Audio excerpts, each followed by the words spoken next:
Bismillah. Assalamualaikum warahmatullahi wabarakatuh. Bismillahirrahmanirrahim. Subhanakallahumma rabbana la ilma lana illa ma 'allamtana innaka antal alimul hakim wa tub 'alaina innaka antat tawwabur rahim wa taqabbal minna innaka antas samiul alim wa 'allimna min ladunka 'ilman nafi'an ya dzal jalali wal ikram. Allahumma iftah lana 'ilmataka wansur 'alaina rahmataka ya dzal jalali wal ikram. Walhamdulillahi rabbil alamin. Bismillahirrahmanirrahim. Alhamdulillahi rabbil alamin. Wassalatu wassalamu ala asrafil anbiya wal mursalin wa ala alihi wa sahbihi ajma'in, amma ba'd. Qala Allah ta'ala fi kitabil karim, a'udzu billahi minasy syaithanir rajim. Bismillahirrahmanirrahim. Ya ayyuhalladzina amanu taqullaha wa kunu ma'as shadiqin. Shadaqallahul azim wa sadaqa rasuluhul karim wa nahnu ala dzalika minasy syahidin wasyakirin walhamdulillahi rabbil alamin. Jamaah salat Isya Masjid Jami' Mahkota Simpur yang dimuliakan Allah Subhanahu wa taala, syukur alhamdulillah. Malam ini dipertemukan Allah kembali dalam kegiatan yang insyaallah mendapat ridha Allah Subhanahu wa taala, dalam kajian fikih. Mudah-mudahan apa yang kita niatkan, apa yang kita amalkan mendapat ridha dan rahmat Allah Subhanahu wa taala, dan dijadikan amal itu sebagai penyebab datangnya ridha rahmat Allah dan terbukanya pintu-pintu surganya Allah Subhanahu wa taala. Amin ya rabbal alamin. Baik jemaah dimuliakan Allah Subhanahu wa taala, minggu kemarin sampai bab salat istisqa ya. Iya itu. Sekarang salatul khauf ya. Baik. Halaman 13. Bismillahirrahmanirrahim. Qala musannifu rahimahullahu ta'ala wa nafa'ana bihi wa bi'ulumihi fid dharain amin. Faslun ay hada faslun. Faslun salah satu bab wassalatul khauf yang menjelaskan tentang salat dalam keadaan takut. Salat dalam keadaan ketakutan, maksudnya takut ini dalam peperangan, bukan takut hal yang lain ya. Ketika kita dalam ketakutan dalam musuh ya, ketika takut musuh menyerang mendadak, oleh karena itu sholatnya diatur sama syariat Islam. Dalam fikih diatur ya, yang mana sudah dicontohkan oleh baginda Rasulullah sallallahu alaihi wasallam. Mungkin sholat ini nggak pernah kita praktekkan ya, tapi ilmunya ya perlu kita ketahui ya, seberapa berat ya. Zaman dulu sholat aja sampai susah seperti itu, masih aja sholat. Nah sekarang ya, mungkin di zaman gerilya, kemudian dalam zaman Jepang, zaman Belanda dulu masih bisa kalau dipraktekkan karena dalam ketakutan ya, tiba-tiba subuh-subuh ada serangan, itu kan selalu dalam ketakutan. Nah sekarang sudah merdeka, sudah enak ya, masalahnya malas-malesan untuk sholat, ada aja masalah. Nah itu ujian hidup, itu pasti aja ada ya. Apapun kebaikan yang kita lakukan pasti diuji dulu sama Allah. Jangankan kebaikan yang besar, kebaikan yang kecil aja diuji dulu sama Allah ya. Kebaikan kita lakukan tanpa ada ujian, maka kebaikan yang kita lakukan itu tidak akan menjadi kebaikan yang istimewa ya. Maksudnya semua kebaikan apapun ketika kita lakukan pasti itu diturunkan ujian sama Allah. Setidaknya itu niat malas, ada aja niat malas, walaupun itu kebaikan yang ringan, yang kecil tapi berat Ya, banyak ujiannya, apalagi kebaikan yang besar yang manfaatnya buat orang banyak. Wah, ujiannya lebih besar lagi. Baik, jadi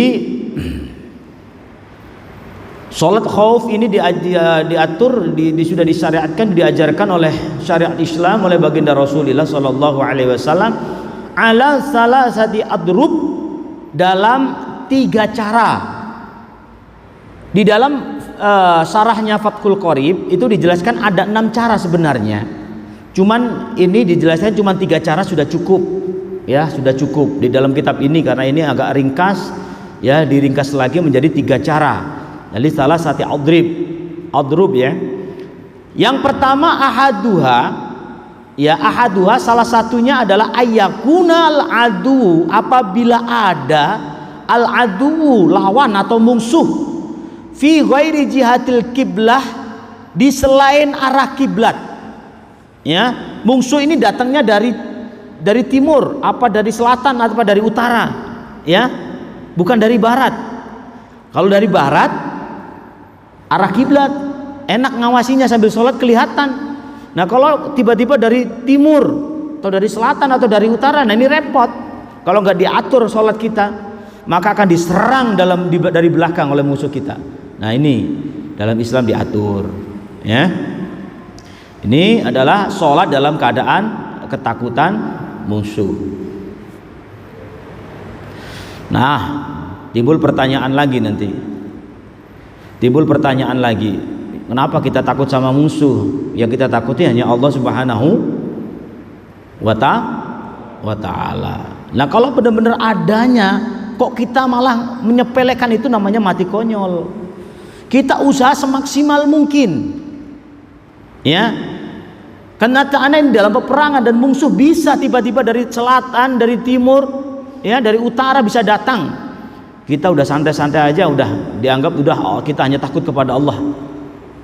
Ya, tetap hati kita hanya takut kepada Allah, cuman usaha kita, ya, biar kita itu tidak dizolimin orang, tetap kita usaha, ya, tetap kita usaha. Apalagi kita dalam keadaan sholat, tetap ada usaha, tetap ada ikhtiar untuk menyelamatkan diri, walaupun pada hakikatnya yang kita takutkan hanya Allah Subhanahu wa ta'ala.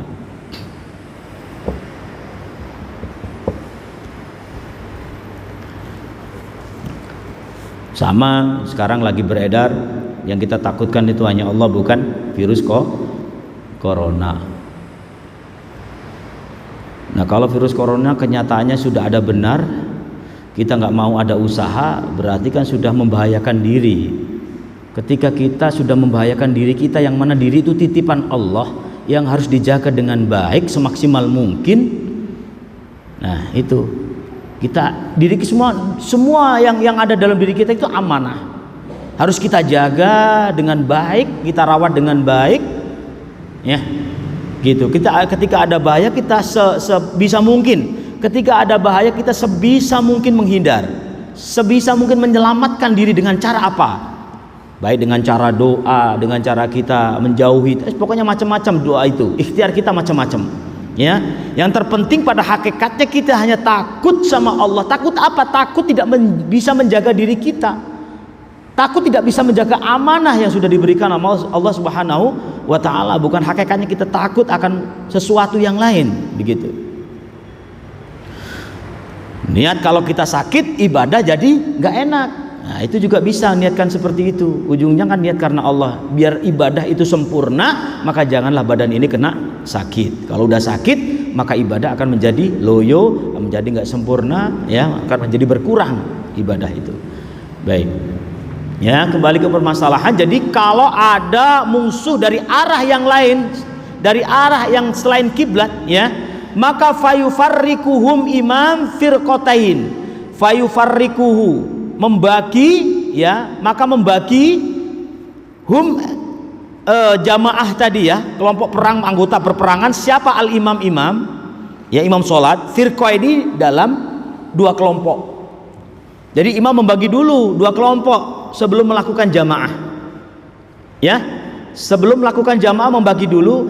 Yang pertama adalah firqatan taqifu fi wajhil adui, ya, Kelompok pertama itu adalah berdiri di arah kiblat, di arah musuh lawan dari mana ini berdiri, di situ. Ya, kalau arahnya dari selatan, ya udah, berarti berdirinya menghadap selatan. Kelompok pertama. Ya. Wa firqatu, dan kelompok yang kedua khalafahu, ya, di belakang imam. Ya. Wa yusolli, kemudian sholat bil firqah, dengan kelompok yang kedua.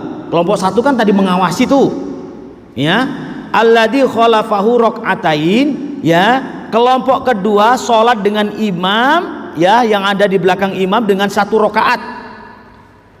1 rakaat summa tutimmu, kemudian makmum tadi yang di belakang kelompok kedua, ya, kelompok kedua yang sholat sama imam pertama kali itu, summa tutimmu, menyempurnakan sholatnya linafsiha, dengan sendirinya, niat mufarrokoh lah istilahnya, melanjutkan sendiri. Setelah dapat 1 rakaat sudah melanjutkan sendiri, ya. Watamdi ila wajhil adui, kemudian setelah menyelesaikan sholatnya, udah 1 rakaat udah selesaikan sendiri, diselesaikan sendiri, nggak usah ngikut imam. Setelah ikut 1 rakaat, ya, watamdi, setelah itu datang ila wajhil adui, kelompok yang kedua, ya, menghadap, ganti menghadap arah musuh. Nah, setelah itu wata'tit ta'ifatul ukhra, kemudian datang ta'ifah, itu kelompok ukhra yang lain. Ya, jadi datang kelompok yang pertama tadi, datang ngikut imam langsung, karena sudah ada yang menjaga. Kelompok yang kedua sudah selesai sholat, menjaga arah musuh, melihat arah musuh dari mana nih. Nah, kelompok yang pertama langsung nyambung sholatnya, ya, itu cara pertama. Fayusolli biha rok'atan wa tutimmu li nafsiha wa yusallimu biha. Kemudian kelompok itu sholat selanjutnya sampai selesai, menyempurnakan dengan sendirinya, kemudian salamnya bareng imam, ya, bareng imam. Imam harus menunggui sampai selesai, baru salamnya selesai imam, gitu. Pokoknya dengan cara seperti itu, kita nggak bisa bayangkan, ya, sholat seperti itu. Pada intinya, ya, sholat itu tetap terus ada kewajiban. Nah, sekarang wasani, cara yang kedua, ayakuna jihatil kiblah, apabila ada musuhnya, ya, jihatal kiblah, dari arah kiblat, dari barat, berarti musuhnya dari barat.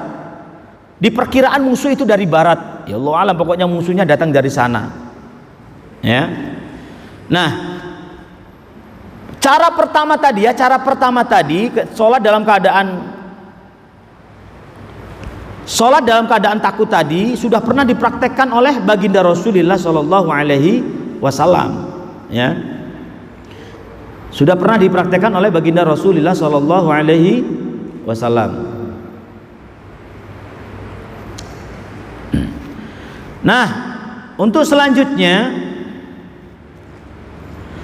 itu kalau nggak salah Rasulullah itu pernah mempraktekkan di daerah Darur Riqa, di daerah situ, di mana waktu itu tentara Muslim itu menambal membenarkan bendera yang sudah dilubangin, sudah disobek oleh lawan. Itu pokoknya sudah pernah dipraktekkan oleh baginda Rasulullah. Cara pertama itu tadi sudah dicontohkan. Kemudian wasani, cara yang kedua, ayakuna jihatal kiblat, kalau lawan itu ada di arah kiblat barat, berarti fayasuffuhum imam, maka membagi sof, ya, membagi sof hum ing makmum, sofa al imamu imam. Jadi kelompok makmumnya dibagi 2 sof, 2 baris, soffataini, ya, 2 baris, 2 sof. Soffataini itu 2 baris atau 2 sof. Wa yahrumu bihim, kemudian takbiratul ikhram bihim, dengan makmum itu bareng takbirnya. Bagi 2 kelompok dulu, 2 baris, ya, takbir bareng, mulai Allahu Akbar, takbirnya bareng. Namun faida sajada, ketika sujud, ya, sajada ma'ahu ahadus sofaini, sujud dengan imam itu, yang sujud dengan imam adalah salah satu sof, jangan dua-duanya ikut sujud. Takutnya nanti kalau sujud bareng nggak ada yang lihat, langsung diserang, bahaya nanti. Ya, maka ketika sujud, pas ketika sujud imam, maka yang ikut sujud baris pertama. Yang ikut sujud baris pertama, baris kedua jangan ikut sujud dulu. Ya, sampai nih, ya. Jadi ahadus sofa ini salah satu sof itu ikut sujudnya imam. Wa waqafa soful akhar, dan berdiri sof yang lain, yahrusuhum, dengan tujuan untuk menjaga jamaah yang sedang sholat. Berdiri, tetap berdiri, jadi tetap berdiri. Ya, sof yang kedua itu berdiri, ngawasin dulu. Ya, itu. Kemudian faida rofa'a, apabila berdiri siapa imam tadi, sajadu walahikuhu, maka ya sof yang kedua yang berdiri langsung sujud, imam berdiri. Ya, itu menyempurnakan, pokoknya yang kedua menyempurnakan sujudnya, kemudian ngikut berdiri. Itu cara kedua. Yang mana lawan ini adanya di kiblat.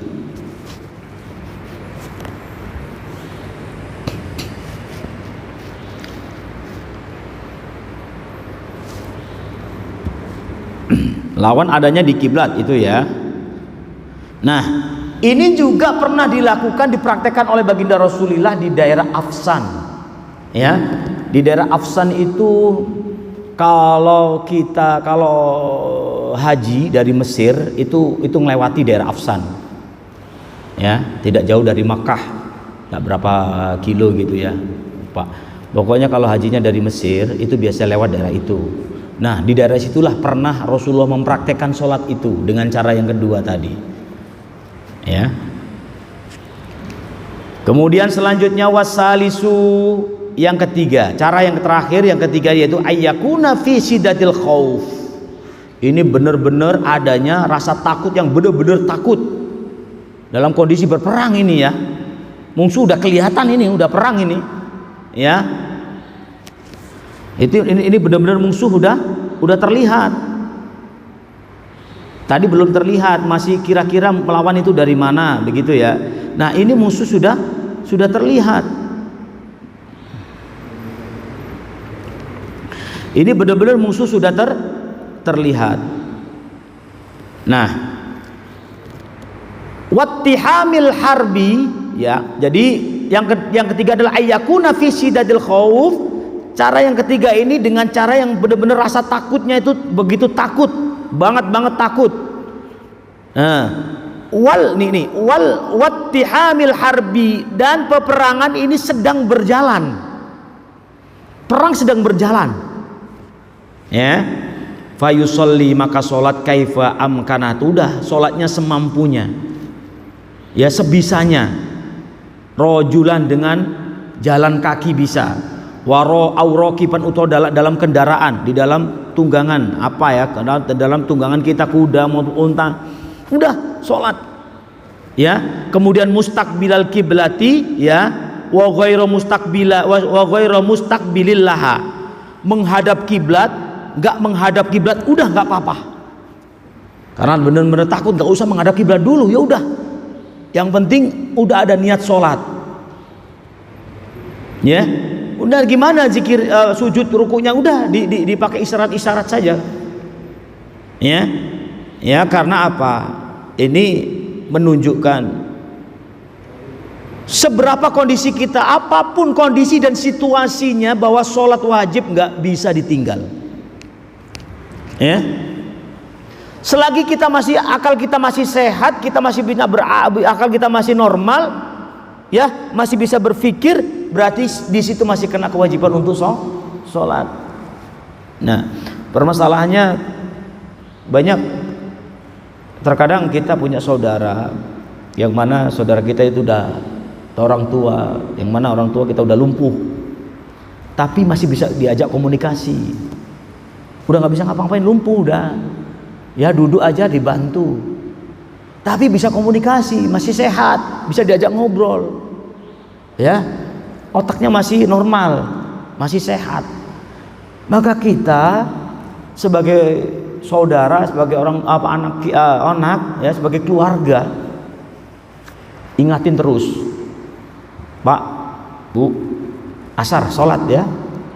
Wudunya gimana? Wudu bisa, wuduin bisa, ya, diwuduin. Usap-usapin semua, diusapin pakai anduk. Kalau memang nggak boleh kena air, tayamumin. Nah, ini keluarga yang ngerti. Nah, nggak sekarang banyak terjadi di tengah masyarakat, banyak yang terjadi ketika sudah lumpuh, udah keluarganya nggak perhatian, mau sholat masa bodoh mau, udah terserah, karena udah nggak kena kewajiban dikira, karena udah nggak bisa ngapa-ngapa, tapi otaknya masih bisa diajak ngobrol, mulutnya masih bisa diajak berbicara, masih normal, ya, diajak interaksi masih bisa. Udah nggak apa-apa dah, nanti kalau meninggal kita bayar fidyah aja. Nah, ini nggak bisa. Fidyah itu kalau sudah koma, umumnya koma 1 minggu, meninggal, nggak sempat sadar kok meninggal, berarti nggak sempat qadha. Nah, itu fidyah. Atau kalau berpuasa, fidyah itu kalau memang udah tua dan kalau tambah tahun semakin tua semakin nggak kuat, nah itu fidyah boleh. Kalau fidyahnya karena hamil, ya, karena saat itu nggak kuat. Lihat kalau di dalam kitab nanti bab puasa ada itu, ya, ketika ada yang hamil, ada yang menyusui, kok nggak puasa, nggak puasanya ini takut akan dirinya, ya, takut akan dirinya lemah, bisa pingsan, takutnya sama dirinya, bukan janin atau bukan bayi, ya, bukan janin yang ada di perut atau bayi yang sudah digendong. Takutnya pada dirinya, takut pingsan dirinya karena nggak kuat lagi menyusui atau lagi hamil, maka nggak puasa. Nah, itu kena qadha saja. Namun kalau takut anaknya ini nggak dapat gizi karena nggak makan puasa, nanti kandungannya lemah umpamanya, atau anaknya jadi rewel karena nggak ada susunya, air asinya nggak keluar atau nggak ada gizinya nanti sehingga nggak puasa. Takut anaknya bukan takut dirinya, maka qadha plus fidyah itu. Ya, jadi beda niat, beda takut itu pun beda hukum, beda bayar fidyah juga bayar qadha, ya. Ini harus kita sampaikan kepada saudara kita, keluarga kita yang mana yang belum tahu, ya. Jadi fidyah itu juga banyak terjadi di masyarakat, fidyahnya itu dibagi semuanya dapat. Kata sahibul musibah. Ini ada sembako, tapi sembako ini buat fidyah, niatnya buat fidyah. Jamaah tahlil semua dapat. Nah, fidyah itu kan untuk orang miskin. Nah, jamaah tahlil kan ada yang kaya, kan nggak nyambung, ya. Lah kalau fidyah itu disalurkan kepada orang yang kaya, maka itu jadinya sedekah, bukan fidyah. Kalau zakat nih kok disalurkan selain asnaf 8 orang itu, berarti kan bukan zakat, nanti sedekah jadinya. Dia belum gugur kewajibannya. Nggak dosa sih, tapi nggak gugur kewajibannya itu. Bayar fidyah itu wajib. Kalau bayar fidyah itu ada yang menghukumin, memang itu diharuskan, harus bayar fidyah, boleh diganti. Ada yang menghukumi nggak apa-apa, nggak usah fidyah. Itu ada dua pendapat di dalam mazhab Imam Syafi'i, itu ada 2 versi. Ya, tapi kita ikut yang membayar fidyah. Kenapa? Tujuannya memang di luar sana fidyah itu nggak begitu diperhatikan. Karena apa? Karena ada sebagian pendapat nggak usah fidyah, nggak apa-apa, udah. Kalau nggak sholat ya udah. Ketika ninggal sholat lagi sakit ya udah, berarti lagi uzur. Ya kalau sakit dia nggak sempat mengqadha terus meninggal. Sebagian Imam Syafi'i itu mengatakan diganti dengan fidyah. Kalau nggak diganti dengan fidyah boleh. Keluarganya, anaknya mengqadha, menggantinya. Kalau enggak ya udah diganti dengan fidyah, dengan beras itu. Ya, mungkin kalau sholat mudah, tapi kalau puasa susah untuk kita qadha, berat. Puasa buat sendiri aja susah, apalagi buat orang lain gitu loh. Ya, pada intinya enaknya kita kalau ikut mazhab yang memperbolehkan bahkan mengharuskan fidyah. Nanti kalau memang fidyah itu enggak diterima, makanya fidyah itu nggak ada, maka itu akan jadi sedekah, ya.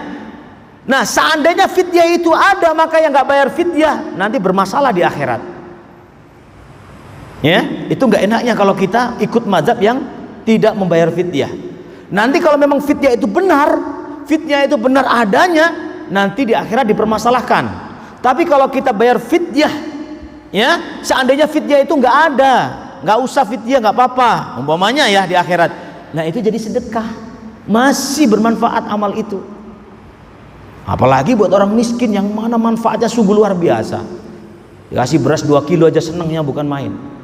Nah, maka kalau kita fidyah itu, ya udah, umpamanya sehari 5 waktu, tinggal sholatnya 5 waktu. Ketika sudah nggak sadarkan diri 1 minggu meninggal, ya udah hitung aja perharinya 5 hari, perharinya 5 waktu, 1 waktu 6 on kali 5 berapa? 30 on ya, berarti 6 kilo ya, 3 kilo. 30 on berarti 3 kilo. Yaitu 3 kilo itu 1 hari kali 7 hari kalau seminggu. Udah, itu kasih langsung orang miskin. Ya carilah orang yang nggak mampu, hitungannya kita terhitung orang miskin lah di sini. Ya, itu baru itu namanya fidyah. Kalau semua dikasih nggak sesuai dengan sasaran. Ya, balik ke permasalahannya. Jadi sholat itu apapun kondisinya tetap ada kewajiban sholat. Nah, kita yang tahu, ingatkan orang tua kita atau saudara kita yang lagi mungkin mungkin udah nggak bisa jalan, lumpuh, ya, tapi masih bisa kita ajak bicara, masih bisa ajak kita komunikasi. Ya udah, berarti masih punya kewajiban. Nah, tadi peperangan seperti itu aja masih aja sholat, kok dipikirkan sholat itu, ya, apalagi masih, yang penting kita masih otaknya masih berjalan, bisa diajak berbicara, itulah kena kewajiban. Kalau otaknya sudah nggak bisa kita ajak bicara, udah bermasalah, baru bakal kena kewajiban. Kan syarat sholat itu akilan, berakal. Syarat sholat itu kan akilan, harus akal dulu, punya akal dulu. Kalau akalnya nggak normal, ya, mintanya 90 nggak 100%, 90 aja udah berarti nggak normal itu kan. Gitu. Berarti nggak kena kewajiban. Ya, syarat sholat itu punya akal. Kemudian kalau balik itu syaratnya Islam, ya. Baik,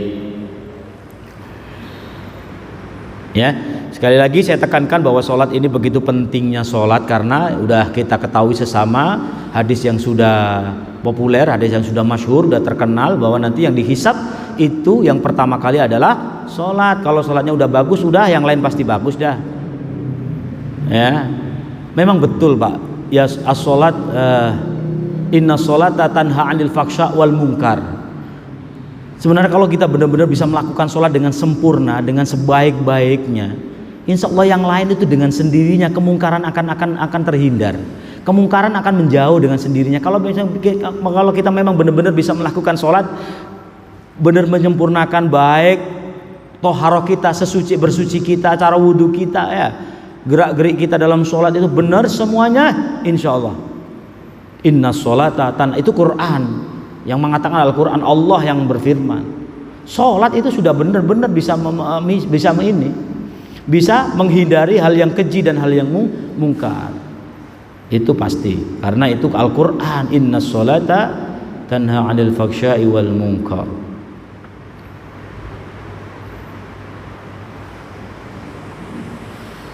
Nah, kenapa kita sholatnya aktif, sholatnya mah udah khusyuk gitu, tapi masih aja berbuat maksiat. Nah, dari sholatnya dipertanyakan, gitu. Nggak usah tengok kanan kiri, udah kita rasakan diri kita. Kalau diri kita udah sholat 5 waktu, bahkan sholat malam udah kita kerjakan, sholat sunnah kita kerjakan, ya, sholat duha, sholat tahajud, ya, bahkan sholat awabin, sholat isyraq, sholat semua sunnah-sunnah kita jalankan, ya, istiqomah. Tapi kok sering aja kita maksiat, kadang-kadang nggak terasa. Ada apa ya? Berarti kurang menghayati sholat itu, kurang benar-benar memahami makna sholat apa sebetulnya. Gitu loh ya.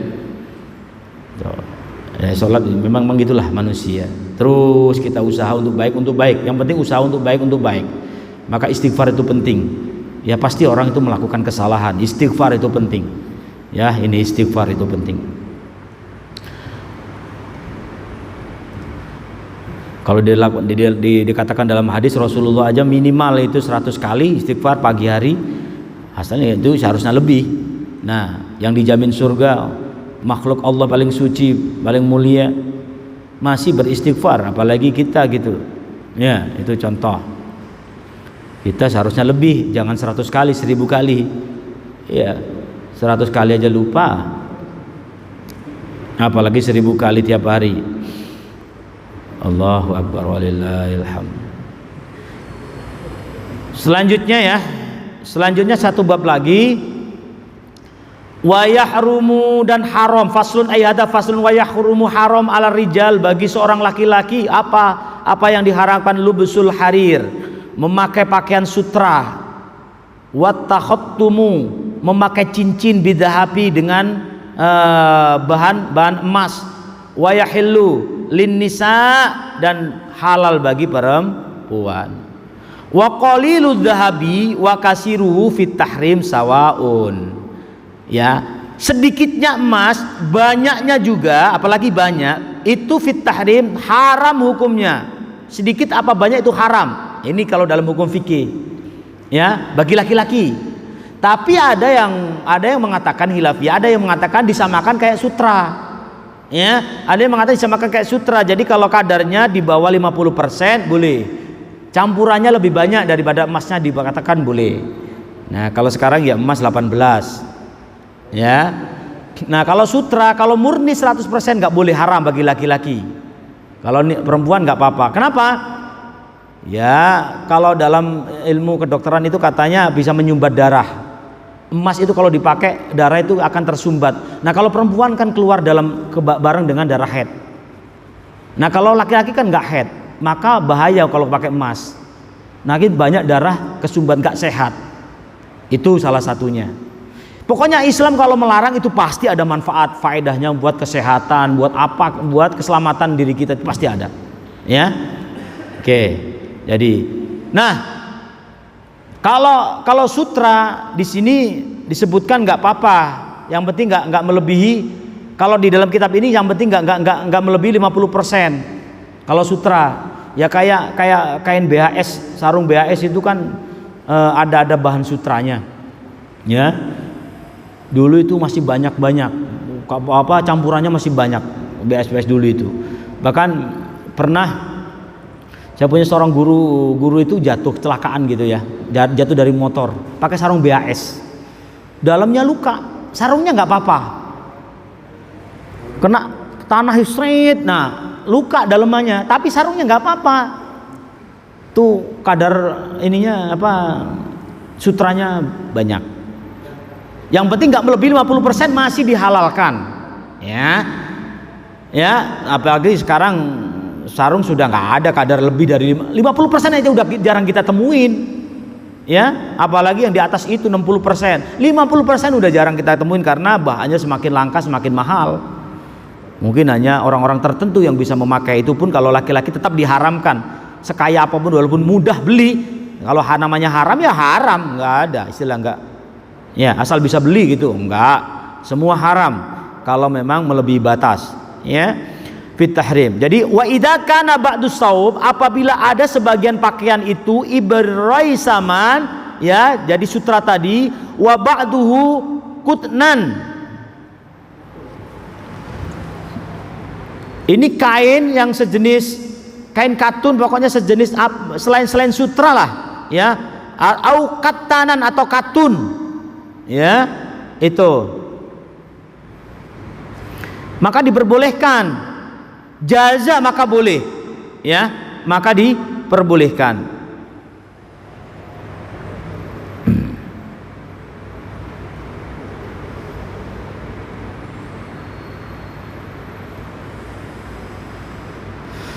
Ya, jadi sutra campurannya katun, kain katunnya 60%, sutranya 40%, boleh, itu boleh, ya.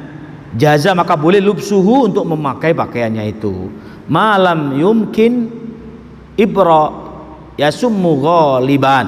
Jadi maka boleh memakainya selagi sutranya tidak dominan. Ghaliban itu banyak sutranya. Ya, malam yumkin ya boleh lubsu, memakainya boleh malam apabila perkara itu tidak memungkinkan apa sutra itu sutra yasamun ya yasmamu ghaliban. Jadi secara ininya ibraisamun ya, ibraisamun itu kok ibra. Jadi malam yakunil ibraisamun ya, apabila sesuatu itu yaitu yang berupa sutra, ibraisamun itu sutra, ghaliban lebih banyak atau dominan. Dominannya kebanyakan sutranya, maka nggak boleh, harus katunya 60%, sutranya 40% baru boleh. Ya, yang penting campurannya melebihin dari sutra itu, maka dibolehkan untuk laki-laki. Kalau perempuan bebas, nggak apa-apa, halal kalau untuk perempuan. Baik, faslun wallahu a'lam bissawab. Sampai sini ada pertanyaan, silakan. Baik, Pak Rahmat, silakan Pak Rahmat.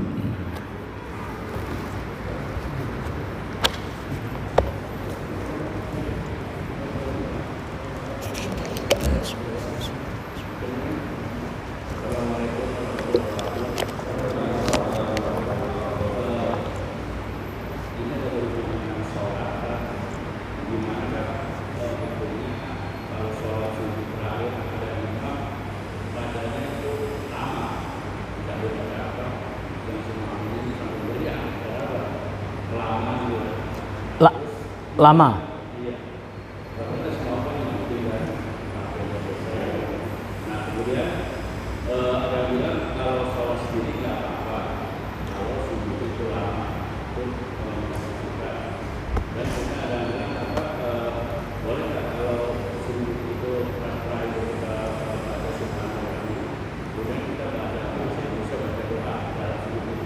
Di akhir sujud.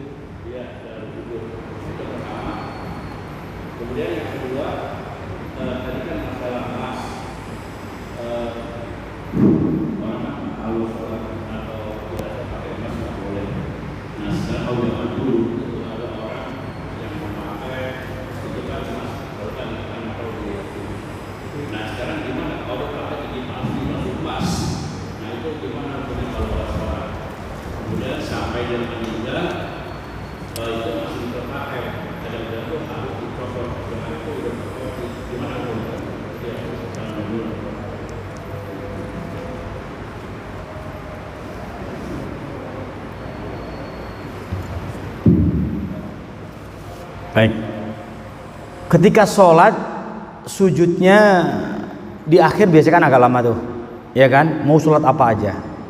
Ukuran yang jadi permasalahan ukuran lamanya. Ya yang penting dalam batas masih wajar. Kalau sujudnya lama banget gitu. Sebenarnya kalau lama ada informasi. Umpamanya kita di Masjid Simpruk ketika sholat di sujud akhir udah terbiasa lama, agak lama sujud akhir. Lamanya itu yang penting membedakan antara sujud-sujud yang sebelumnya gitu loh, enggak lama banget, enggak. Agak beda sedikit karena apa? Mengasih kesempatan jamaah yang lain untuk doa. Ya, itu untuk doa. Jadi setelah tasbih ya, umpamanya kan subhana rabbiyal a'la wa bihamdi, subhana rabbiyal a'la wa bihamdi, subhana rabbiyal a'la wa bihamdi. Nah, Allahumma rzuqnal istiqamah wa husnul khatimah. Gitu, baca aja. Ya muqallibal qulub, baca aja tuh, baca doa. Yang penting jangan baca ayat suci Al-Qur'an. Ada ketika sujud, saya doa Rabbana adina. Rabbana adina itu ayat. Nah, ini kembali kepada niat. Kalau dia niatnya baca Al-Qur'an, maka dia kena dosa. Kan nggak boleh ketika sujud itu menghinakan diri, ya. Nggak boleh dibawa-bawa, ayat suci kan mulia. Ya. Maka itu jadi permasalahan niatnya kalau baca Rabbana ayat. Ya sama kalau kita baca doa Rabbana atina fid dunya hasanah wa fil akhirati hasanah wa qina adzabannar. Kalau kita niat baca Quran kena hukum tajwid, salah. Ya, tapi kalau kita niat baca doa ya udah gak kena hukum tajwid. Paham ya? Jadi niat. Kalau niatnya baca doa nggak kena hukum tajwid. Tapi kalau niatnya baca Quran, dia harus nerapin tajwidnya. Bahkan makhrajnya harus kena. Nggak boleh Rabbana atina fid dunya hasanah wa fil akhirati hasanah. Ya. Ada yang hasanah dipanjang-panjangin. Kalau niatnya doa mah nggak jadi masalah. Ya kan? Niatnya doa nggak jadi masalah. Doa kok niatnya, tapi nggak enak walaupun dia doa karena itu Quran didengar di telinga itu loh, nggak enak. Apa nggak ada yang lain? Nggak ada yang lebih fasih aja? Masih itu aja yang dipakai doa gitu. Ya, itu jadi ada fitnah, maka itu dipermasalahkan lagi. Yang penting ketika kita baca Quran, ya niatnya baca Quran itu harus kena hukum tajwid. Quran di bawah sujud jangan. Quran itu ayat. Ya, malaikat aja ketika ada Quran di dalam diri kita nggak berani nyiksa, nggak berani memukul. Cerita surah Tabarok itu, Al-Mulk itu kan ya. Karena ada orang yang hafal Al-Mulk sampai mati di bawah, nggak lupa itu ayat, nggak lupa itu surat Al-Mulk. Ya, jika mau disiksa, protes ayatnya itu menyerupai jadi seorang pemuda yang gede, yang besar gitu. Kamu berani mukul orang ini, yang mana saya ada dalam dirinya. Tapi ini orang dolim, orang maksiat, ini banyak maksiatnya ini. Nah saya ada di dalamnya. Kalau kamu pendung sama mendung saya nanti. Langsung malaikatnya protes ceritanya ke Allah gitu kan. Gimana ini Allah? Ada ayat ini gimana ini? Tapi orang ini dolim. Terus maunya gimana? Nah akhirnya ditanyalah ayat yang menyerupai manusia. Terus kamu gimana? Ya udah jangan disiksa. Ya udah biarin. Akhirnya nggak jadi disiksa. Itu cerita. Wallahu alam bisawab. Yang penting ayat Al-Quran itu pastilah. Ya, apalagi ayat itu sudah mengalir dalam diri kita, mengalir dalam darah kita sudah. Ya. Yang penting ayat itu jangan dibawa untuk sujud. Itu nggak ada dalam fikihnya, memang nggak boleh itu ya dalam syariatnya, karena ayat itu suci. Ya sujud itu benar-benar kita merasa itu rendah diri, merendahkan serendah-rendah mungkin, apalagi di hadapan Allah Subhanahu wa taala. Nggak ada apa-apanya. Doanya itu untuk penyelamat, untuk husnul khotimah. Doa inti di situ itu sebenarnya. Doa untuk husnul khotimah itu jangan ditinggal. Allahumma rzuqnal istiqomah wa husnal khotimah itu jangan ditinggal. Jangan ditinggal, itu doa inti. Ya, sehebat apapun kita di dunia, sekaya apapun kita di dunia ini ya, setinggi apapun derajatnya, tapi kalau meninggalnya nggak husnul khotimah rugi. Rugi, maka doa itu jangan ditinggal. Kita mau doa, pingin kaya, pingin apa, panjang doanya. Terakhir jangan dilupakan Allahumma rzuqnal istiqomah wa husnal khotimah. Atau Allahumma ja'alna akhira kalamina minad dunya indan dihai ajalina qaula la ilaha illallah. Itu terus doain. Karena kita nanti ketika sakratul maut jangankan bilang Allah, jangankan bilang la ilaha illallah, kadang bilang Allah aja susah loh. Apalagi la ilaha illallah yang panjang loh. Maka dalam Sulam Taufik, dalam kitab Sulam Taufik itu nggak boleh kita menuntun. Ketika orang sakit mau dikut, ayo nyebut la ilaha illallah, kepanjangan, takutnya la ilaha, meninggal, tidak ada Tuhan. Loh, ateis dia berarti. Naudzubillah summa naudzubillah. Nah kalau tuntun apa aja? Tuntun yang pendek-pendek lah, Allah. Nah makanya dengan doa itu tanpa harus dituntun, dengan sendirinya, karena kita tiap hari memohon kepada Allah dengan sendirinya, pelan-pelan la ilaha illallah. Ini udah mantap banget. Kalau sudah akhirnya itu udah pasti jamin surga bi ghairi hisab insyaallah. Itu tapi bahan berat. Maka dengan kita memang benar-benar buktikan kalau memang benar-benar kepingin, ya udah doa itu jangan dilupakan. Allahumma ja'alna akhira kalamina, ya Allah jadikanlah akhir kataku indan dihai ajalina, ketika datang ajalku ya Allah, dengan kalimat qaula la ilaha illallah, dengan kalimat la ilaha illallah Muhammadur Rasulullah. Innalillah, insyaallah. Semoga kita bisa semuanya ya Pak ya. Itu yang kita harapkan. Subhanallah kalau bisa seperti itu. Tapi kan berat. Nah, kalau memang tahu berat ya minta dong terus. Jangan lewat, minta terus. Walaupun kita doa pingin apa aja, doa kita udah sampaikan, kita panjatkan apapun doa itu, akhirnya itu loh sisipin doa itu. Apalagi ketika sujud, yang mana ketika sujud itu mustajab di akhir sujud kita itu. Ya, penting itu. Oke, selanjutnya tadi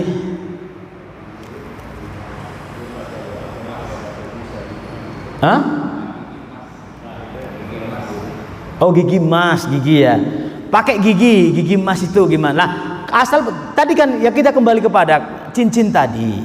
Ya, kalau emas menurut ini dikit banyaknya diharamkan. Udah jelas haram di kitab. Maaf, di kitab Fathul Qorib ini dikit banyaknya udah haram dah. Kalau ada emasnya untuk laki-laki, Ya, tapi ada sebagian pendapat di syarahnya itu yang penting kadarnya kayak tadi sutra, kadarnya di bawah 50% nggak apa-apa, ada yang bilang nggak apa-apa itu. Nah, kalau memang kita hati-hati udahlah jangan nanti takutnya dipermasalahkan, walaupun ada yang berpendapat boleh asal kadarnya 50 di bawah 50%. Sebaiknya jangan pakai kalau bisa. Ya. Nah, kalau pakai gigi emas gimana nanti ketika meninggal? Ya. Nah, kita kembalikan kalau memang itu anggota enggak, sebenarnya anggota badan. Kalau anggota badan nggak boleh dicabut. Tulang sedikit aja kalau nggak kekubur, itu harus dikubur. Ya, kalau selagi itu anggota badan, bukan anggota, hanya aksesoris, kayak jam nggak boleh. Ya kita kiaskan seperti aksesoris. Jam nggak boleh dikubur, harus kita ambil.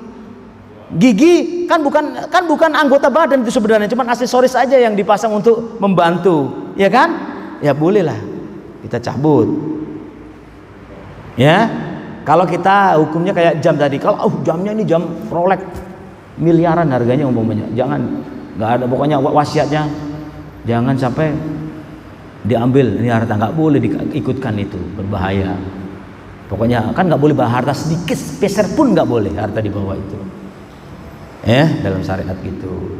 Nah, kalau kita kiaskan seperti itu, maka itu bukan anggota badan, aksesoris gigi itu. Itu aja. Baik. Ada lagi 5 menit lah. Itu pasti alat dokter mah bisa.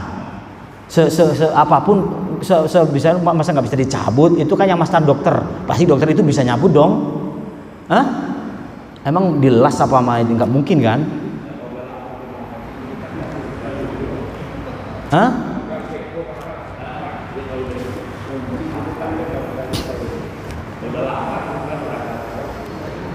Seberat apapun saya yakin bisa dicabut. Tapi kalau emang nggak bisa dicabut, umpamanya ada masalahnya itu, ada buktinya nggak bisa dicabut. Kalau dicabut sampai melukai, bahkan sampai tergores semuanya, ya itu mungkin dimakfu, dapat dispensasi lah, dimaklumin. Karena susah dicabut, gimana lagi? Kalau dicabut sampai melukai, ya sampai ada tergores, bahkan nanti luka semuanya dalam gusinya itu, ya jangankan kita mandiin yang keras saja mayitnya katanya terasa sakit gitu loh. Makanya mandi itu dengan penuh hati, pelan-pelan mandiinnya aja. Kalau mandiin kasar-kasar banget terasa katanya, Pak. Itu wah lebih soal ya. Tapi kalau memang nggak bisa dicabut dengan baik, dengan pelan, ya udah, ya gimana lagi, daripada menyiksa, ya itu. Makanya jangan sekali-kali pakai gigi ini lah, jangan pakai gigi emas dah, pakai gigi ini aja. Yang bisa gampang dicopot, pasang, ya. Oke,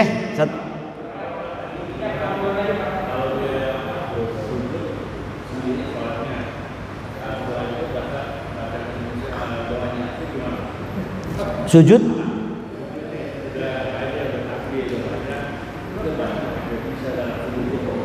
bahasa Indonesia ya nggak apa-apa, yang penting kan kita ini doa, yang penting doa, di situ doa aja. Yang penting kan interaksinya sama Allah. Kita yang nggak boleh itu interaksi sama manusia, batal gitu loh. Bahasa apa aja kalau interaksinya niatnya interaksi sama Allah, ya itu. Yang nggak boleh pakai bahasa Indonesia kayak takbiratul ihram itu apa ya? Dia nggak boleh kayak Allahu Akbar, Allah Maha Besar, yang nggak boleh itu. Udah jelas itu nggak boleh. Ya, yang penting kita niat dalam, kalau memang mau bahasa Indonesia udah dalam hati aja. Dalam hati aja. Jangan kenceng-kenceng nanti ada fitnah. Baik. Satu lagi. Sudah cukup? Ya, kalau nggak ada. Hah? Ada? Nggak ada? Baik, nggak ada ya. Kita tutup. Mudah-mudahan pertemuan ini membawa manfaat buat kita semuanya. kita dapat ilmu yang bermanfaat dunia akhirat. Al-Fatihah.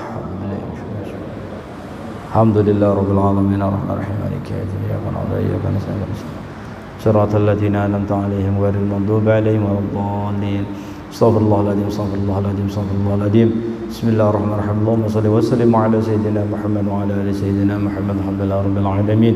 Hamdan syakirin, hamdan na'imin, hamdan yuwafi ni'amahu wa yukafi'u mazidah.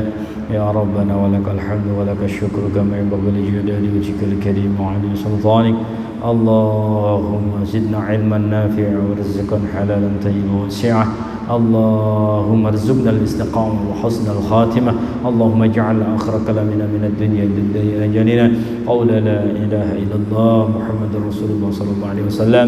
ربنا تقبل منا إنك أنت السميع العليم وتب علينا يا مولانا إنك أنت التواب الرحيم. ربنا آتنا في الدنيا حسنة وفي الآخرة حسنة وقنا عذاب النار وقنا عذاب النار وقنا عذاب النار وادخلنا الجنة مع الأبرار يا عزيز يا غفور يا رب العالمين. وصلى الله على سيدنا محمد سبحانه رب العزة عما يصفون وسلام على المرسلين والحمد لله رب العالمين. سبحانك اللهم وبحمدك أشهد أن لا إله إلا أنت أستغفرك وأتوب إليك. السلام عليكم ورحمة الله وبركاته.